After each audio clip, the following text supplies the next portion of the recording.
Neste vídeo, nós vamos trazer esse curioso componente. Nada mais é do que um regulador de tensão com 4 pinos. Ele é muito parecido com um LM, mas com 4 pinos. Ele também se chama 78, neste caso que eu tenho aqui um 33, ou seja, para regular para 3,3 volts, mas ele é um componente de 4 pinos. Então vamos ver o que diferencia ele de um LM comum. Vamos lá para a mesa conhecer um pouco esse componente.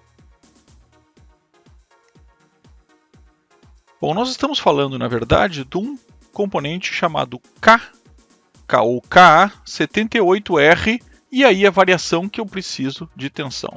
Vou colocar aí na tela a tabela que tem as tensões que ele trabalha.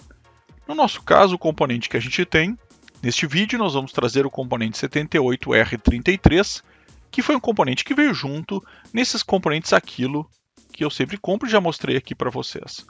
Então, o KA78R33 é um regulador de tensão com saída de 3,3 volts, entrada de até 35 volts. Ele é um componente que tem uma baixa perda de tensão. Então, ele é bastante interessante. Vamos dar uma olhada no circuito básico dele, o circuito que vem no datasheet dele. Então, ele começa solicitando um capacitor eletrolítico de no mínimo 47 microfarads. Eu vou usar aqui um de 100 microfarads. E qual a tensão? Depende da minha tensão de entrada. Se eu estou falando de uma tensão de entrada de 12 volts, eu posso ter um capacitor de 16. Se eu estou falando de uma tensão de entrada de 30 volts, bom, já tem que subir para um de 35. Então sempre o capacitor tem que ser um pouco mais do que a tensão que eu estou trabalhando no circuito. Então aqui eu vou usar um de 25 volts, porque nossos testes vão ser de 12 a 9, 5 volts. Não vão passar disso. Ligo na entrada e ligo no GND. Já vou fazer a entrada de energia para ficarmos com o circuito completo. 12 volts, 10 volts. Bom, aí nós vamos ver ali nos testes da bancada. Além disso, ele também solicita no datasheet um capacitor cerâmico para filtrar as altas frequências. Então, um capacitor de 100 nanofarads. E esse capacitor se repete na saída. Vou colocar o terminal de saída. E aí eu tenho o circuito base montado, onde eu tenho uma entrada de 12 volts e uma saída regulada de 3,3 volts. Mas eu ainda tenho o pino 4, que é o pino do Enable. E como é que funciona o pino do Enable? É simples. Eu posso ativar ou desativar. Então, na verdade, ele é um pino, não é do Enable, ele é do Disable. Então, se eu ligo o pino, eu desabilito. Eu vou usar uma chave dupla aqui. Vou ligar ela no pino 4. Vou botar ela em cor azul aqui para a gente diferenciar a linha dela. E vou ligar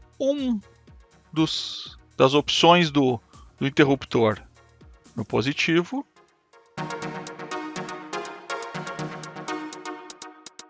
E a outra opção no negativo. Então, com isso, eu vou selecionar se eu estou habilitando a saída de 3,3 volts ou desabilitando, vai a 0. Então, eu vou com um interruptor, que pode ser um interruptor lógico, e acho que essa é uma das grandes vantagens de eu usar esse tipo de circuito aqui. Porque se eu usar o interruptor físico, permite com que eu faça a troca física. Isso é o que nós vamos usar agora no exemplo. Mas imagine num circuito onde um sinal vai ativar ou desativar essa saída. Então eu ter uma saída Enable é bastante interessante para esse tipo de circuito. Porque eu posso, logicamente, trocar o estado ou trocar a saída de 3,3 volts. Por isso esse pino 4 aqui, que é o Enable, tem sim uma funcionalidade interessante para circuitos eletrônicos. E está pronto o circuito, é isso aqui.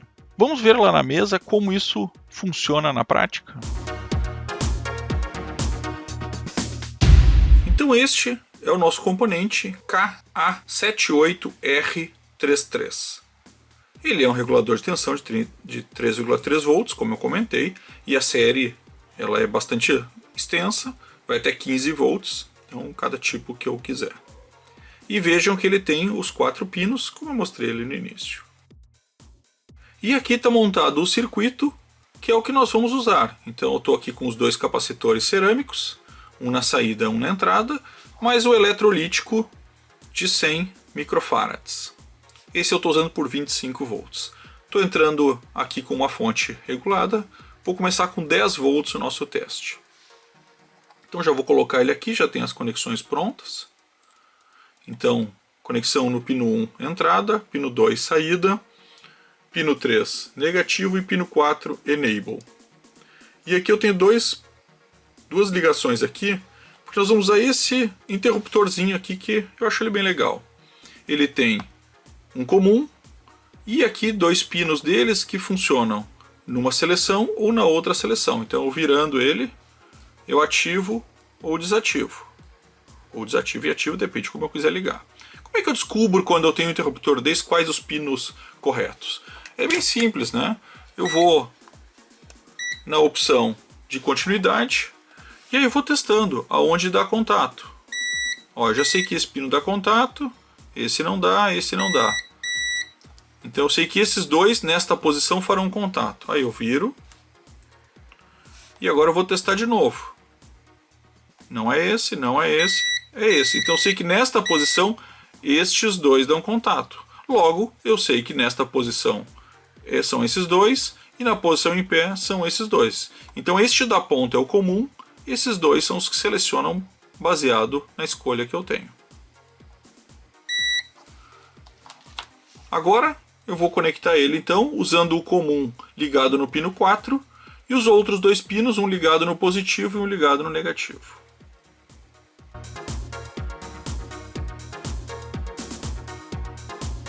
Então quando a gente fizer o teste, estou em 9 volts, saída de 3,3 volts. Mesmo que eu mude a entrada para 5, o que a gente lembra é que nesse tipo de regulador linear, quanto mais próximo a entrada da saída, melhor, porque eu dissipo muito menos calor. Eu mantenho 3,3 como os reguladores que a gente viu.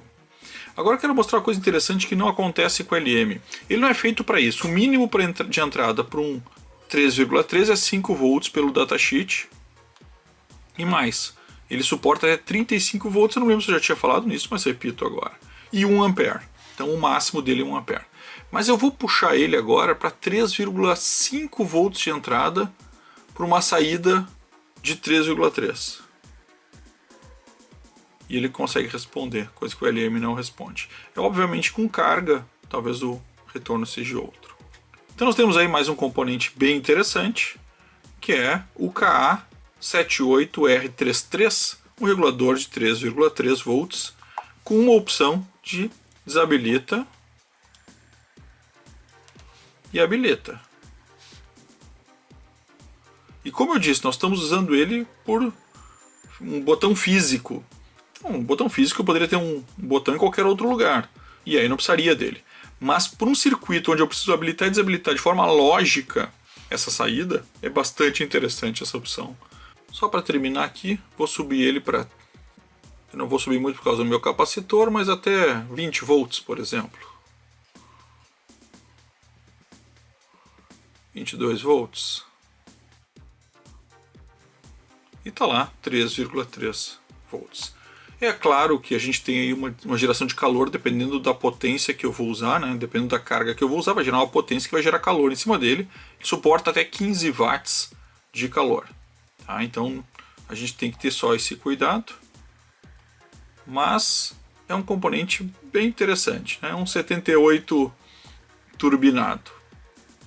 Então, pessoal, era isso e valeu!